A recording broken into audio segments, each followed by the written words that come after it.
You've known Greg Gutfeld, I think, for a while. I think you'd been working with him for a while. And of course, you had experience. You were on Red Eye. Mm-hmm. You've done a bunch of different shows, I think, on Fox. So how did you get to be, a regular on Gutfeld Show? Like, how did that come about? When did that show start officially? I think it was end of March. And I had done, I know Greg from back doing Red Eye, about going back almost 10 years. And I had done a Saturday show for a while, and they'd mentioned that, hey, the show's doing really well. We think we might go nightly. And I thought, well, that was pretty cool. And then when they did, they brought myself and Joe Mackey on to do some writing, and they're using us more in sketches and more on panel. And it's pretty crazy. I mean, the show is, I think it's getting about 1.5 million viewers per night. Oh my God, that's more than CNN. Oh, it's way more than CNN. Wiping the floor with CNN. This podcast is more than CNN some nights, I bet. Yeah, I'm starting to think CNN might not be an actual network anymore. They just put up a couple of clips of them freaking out about something on YouTube. Once they lost the airports. Right? Yeah, that was their primo location there.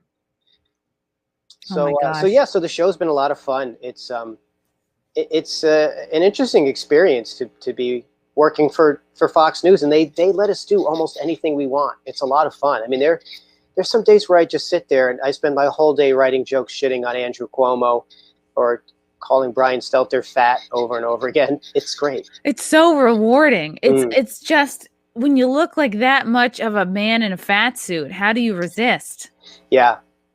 It's really, I know, the more I watch of him, the more I'm like, oh, he's just the bitchy drama kid from high school who is literally salty all year long about not getting the lead role in the play. Then that's how he lives his whole life. Just upset that he was never a leading man.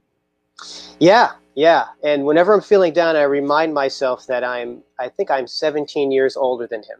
Yeah, I think he's my age. I think he's like 35 or something. Mid-30s. So yeah, he's hitting him hard there. Father time is not kind to everyone. Not to Mr. Potato.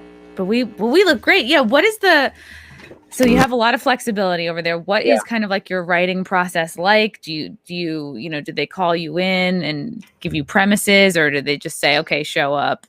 Well, it's still, it's very much the news network. So what they do is Greg writes his monologue, and they have the stories they pick for the day, and they present us in the blocks. That's what they call it for each space between commercials. And they just have us do punch up. They have us, sometimes we'll write an entire block by ourselves.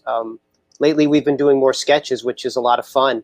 And we're rigging together costumes that we're pulling out of cardboard boxes. And I mean, we were astronauts last night, and we were legit wearing tinfoil. We were wrapped in tinfoil.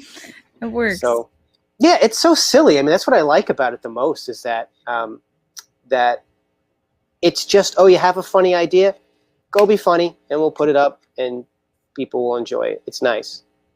Yeah, and it's like, I wonder what kind of, you would probably, in maybe like an SNL, probably have a similar costume budget, or who knows, maybe you don't. If you're resorting to tinfoil, maybe you don't have the same budget. Well, we have zero costume budget. So okay. Dang.